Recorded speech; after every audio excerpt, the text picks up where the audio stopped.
रामायण काल में पक्षियों की महत्वपूर्ण भूमिका रही है।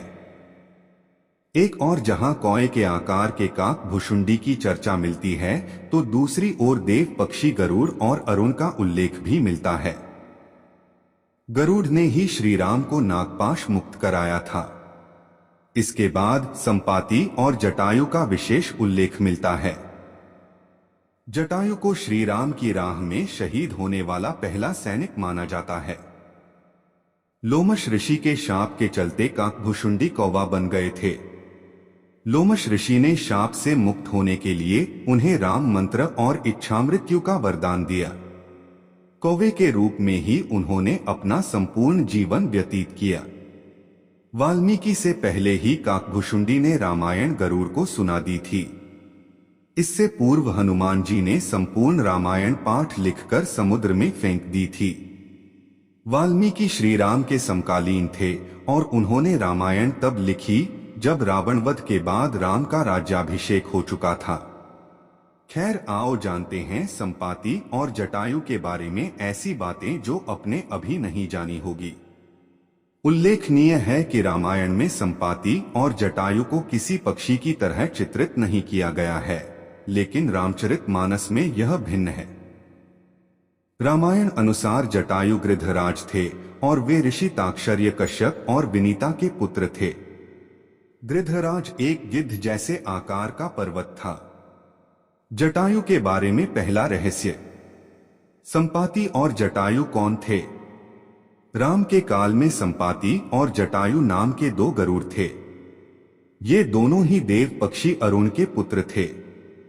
दरअसल प्रजापति कश्यप की पत्नी विंता के दो पुत्र हुए, गरुड़ और अरुण। गरुड़ जी विष्णु की शरण में चले गए और अरुण जी सूर्य के सारथी हुए। संपाति और जटायु इन्हीं अरुण के पुत्र थे। कहाँ रहते थे जटायु? पुराणों के अनुसार संपाति और जटायु दो गरुड़ बंधु थे। संपाति बड़ा था और जटायु छोटा। ये दोनों विंध्याचल पर्वत की तलहटी में रहने वाले निशाकर ऋषि की सेवा करते थे और संपूर्ण दंडकारण्य क्षेत्र विचरण करते रहते थे। एक ऐसा समय था जबकि मध्य प्रदेश छत्तीसगढ़ में गिद्ध और गरुड़ पक्षियों की संख्या अधिक थी, लेकिन अब नहीं रही। अगले पन्ने पर दूसरा रहस्य। जटायु और संपाति की होड़। बचपन में संपाति और जटायु ने सूर्यमंडल को स्पर्श करने के उद्देश्य से लंबी उड़ान भरी। सूर्य के असह्य तेज से व्याकुल होकर जटायु जलने लगे, तब संपाति ने उन्हें अपने पक्ष में नीचे सुरक्षित कर लिया, लेकिन सूर्य के निकट पहुंचने पर सूर्य के ताप से संपाति के पंख जल गए और वे समुद्र तट पर गिरकर चेतनाशून्य हो गए। चंद्रमा नामक मुनि ने उन पर दया करके उनका उपचार किया और त्रेता में श्री सीता जी की खोज करने वाले वानरों के दर्शन से उनके पंख जमने का आशीर्वाद दिया। अगले पन्ने पर तीसरा रहस्य। राजा दशरथ के मित्र थे जटायु। जब जटायु नासिक के पंचवटी में रहते थे, तब एक दिन आखेट के समय महाराज दशरथ से उनकी मुलाकात हुई और तभी से वे और दशरथ मित्र बन गए।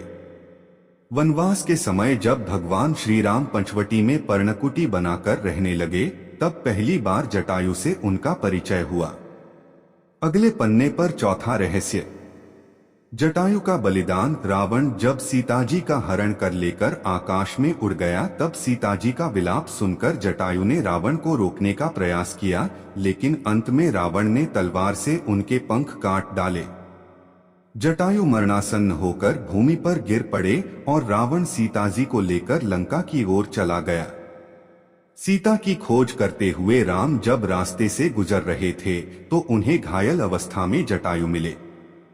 जटायु मरणासन्न थे। जटायु ने राम को पूरी कहानी सुनाई और यह भी बताया कि रावण किस दिशा में गया है। जटायु के मरने के बाद राम ने उसका वहीं अंतिम संस्कार और पिंडदान किया।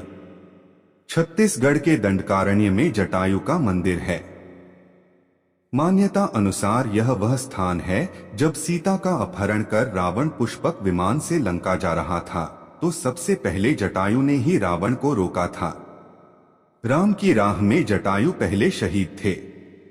स्थानीय मान्यता के मुताबिक दंडकारण्य के आकाश में ही रावण और जटायु का युद्ध हुआ था और जटायु के कुछ अंग दंडकारण्य में आ गिरे थे।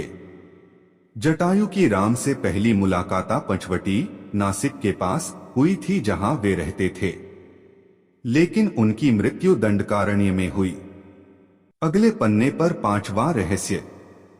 संपाति ने सैकड़ों किलोमीटर से माता सीता को देख लिया था। जामवंत, अंगद, हनुमान आदि जब सीता माता को ढूंढने जा रहे थे तब मार्ग में उन्हें बिना पंख का विशालकाय पक्षी संपाति नजर आया जो उन्हें खाना चाहता था, लेकिन जामवंत ने उस पक्षी को रामव्यथा सुनाई और अंगद आदि ने उन्हें उनके भाई जटायु की मृत्यु का समाचार दिया। यह समाचार सुनकर संपाति दुखी हो गया। संपाति ने तब उन्हें बताया कि हाँ, मैंने भी रावण को सीता माता को ले जाते हुए देखा।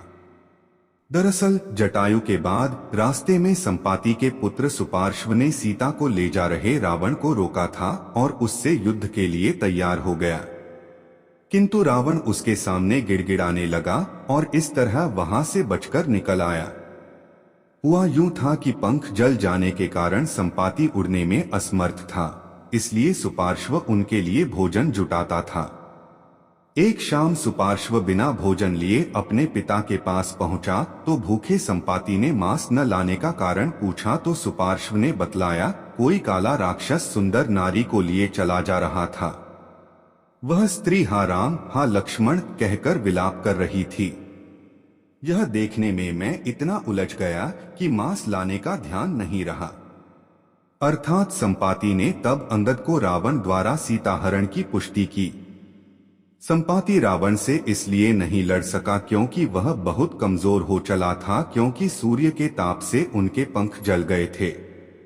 चंद्रमा नामक मुनि ने उन पर दया करके उनका उपचार किया और त्रेता में श्री सीता जी की खोज करने वाले वानरों के दर्शन से पुनः उनके पंख जमने का आशीर्वाद दिया था। संपाति ने दिव्य वानरों अंगद और हनुमान के दर्शन करके खुद में चेतना शक्ति का अनुभव किया और अंतत उन्होंने अंगद के निवेदन पर अपनी दूरदृष्टि से देखकर बताया कि सीमा माता अशोक वाटिका में सुरक्षित बैठी हैं। संपाति ने ही वानरों को लंकापुरी जाने के लिए प्रेरित और उत्साहित किया था। इस प्रकार राम कथा में संपाति ने भी अपनी महत्वपूर्ण भूमिका निभाई और अमर हो गए। कि खुद में चेतना शक्ति का अनुभव किया और अंतत उन्होंने अंगद के निवेदन पर अपनी दूरदृष्टि से देखकर बताया कि सीमा माता अशोक वाटिका में सुरक्षित बैठी हैं। संपाति ने ही वानरों को लंकापुरी जाने के लिए प्रेरित और उत्साहित किया था। इस प्रकार राम कथा में संपाति ने भी अपनी महत्वपूर्ण भूमिका निभाई और अमर हो गए।